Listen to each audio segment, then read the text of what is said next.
முட்டை சாப்பிடாம குழந்தைங்க இருக்காங்களா? ஸோ அந்த மாதிரி குழந்தைங்க வந்து டேஸ்டியான ஒரு முட்டை எப்படி சாப்பிடணும் அப்படின்றத நான் இன்றைக்கி சொல்லித்தரேன். ஸோ உங்கள் வீட்டில் ஒரு 2 வெங்காயம், ஒரு தக்காளி, கொஞ்சோண்டு முட்டைக்கோஸ் அண்டு கொத்தமல்லி இருந்தாக்கா நீங்கள் சூப்பரான ஒரு டிஷ்ஷை ரெடி பண்ணி கொடுக்கலாம் குழந்தைங்களுக்கு. ஸோ இந்த முட்டைக்கோஸை நான் வந்து இப்போ குட்டி குட்டியாக கட் பண்ணி மெலிசாக எடுத்துக்கிறேன். ஸோ இதை நான் வந்து எடுத்துக்கிட்டேன். ஸோ இப்போ இந்த வெங்காயம் தக்காளி வந்து நல்லா வந்து ஒரு இதில் போட்டு பிளெண்ட் பண்ணி எடுத்துக்கலாம். குட்டி குட்டியாக கட் பண்ணுங்கள். கட் பண்ணி எடுத்துக்கலாம். அப்படி இல்லையா அதை வந்து ஒரு இதில் போட்டு பிளெண்ட் பண்ண மாட்டிங்களா? அதை பிளெண்ட் பண்ணும்போது ஒரே ஒரு சீக்ரெட் அங்கே சொல்லிக் கொடுக்குறேன். அந்த இடத்துல வந்து நீங்கள் பிளெண்ட் பண்ணி எடுக்கும்போது அந்த வெங்காயம் தக்காளி கூட இந்த சிக்கன் மசாலா இருக்கு இல்லையா, இதை கொஞ்சம் தேவையான அளவு போட்டு நல்லா மெலிசாக கட் பண்ணி எடுத்துக்கிட்டு அதை வந்து ஒரு தவாவில் போட்டு சூடானதுக்கப்புறம் அதை நல்லா வந்து வதக்கி எடுத்துக்கோங்க. ஸோ நான் பிளெண்ட் பண்ணி இப்போ எண்ணெயில் போட்டிருக்கேன். ஸோ இப்படி தான் வந்து எடுக்கணும். ஸோ இப்போ வந்து நல்லா இது வெந்திருக்கு.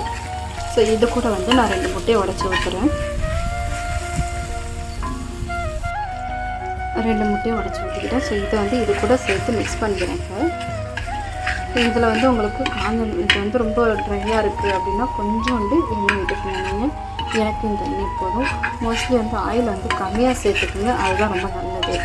ஸோ இந்த மாதிரி முட்டை இது பண்ணும்போது மட்டும் கொஞ்சம் ஆயிலை விட்டுக்கோங்க. ஸோ இதை நான் வந்து நல்லா கிளறி விட்டுக்கிறேன். ஸோ இந்த மாதிரி முட்டை இந்த பதத்துக்கு வந்தோடனே இதில் வந்து நம்ம கட் பண்ணி வச்ச முட்டைக்கோஸை ஆட் பண்ணுறேன். ஸோ நம்ம வந்து கட் பண்ணி வச்ச முட்டைக்கோஸை ஆட் பண்ணேன். இப்போ பாருங்கள், இப்போ வந்து இதை வந்து நல்லா கிளறி விட்டுக்கோங்க.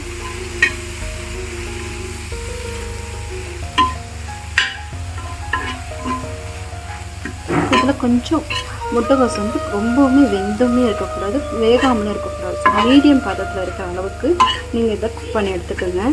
ஸோ அந்த மாதிரி எடுத்துக்கும்போது இதில் வந்து நமக்கு மசாலா கொஞ்சம் கம்மியாகும். அந்த டைமில் இன்னும் கொஞ்சம் அந்த மசாலாவை ஆட் பண்ணிக்கோங்க, மேலேருந்து தூங்கினா போல். ஸோ இப்படி போட்டுட்டு நல்லா வதக்கிக்கோங்க.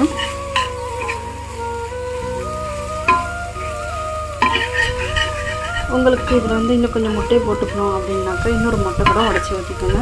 ஸோ இப்போ நான் ஒரு 3 குழந்தைங்க சாப்பிட்ற மாதிரி ரெடி பண்ணி வச்சுருக்கேன்.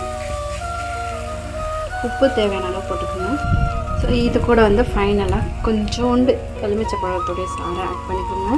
ஸோ ஒரு கொத்து புரோட்டாவை சாப்பிட்ட ஃபீல் கொடுக்கும். உங்கள் வீட்டில் முட்டையே வேண்டாம் அப்படின்னு சொன்ன குழந்தைங்களுக்கு இதை செஞ்சு கொடுங்க.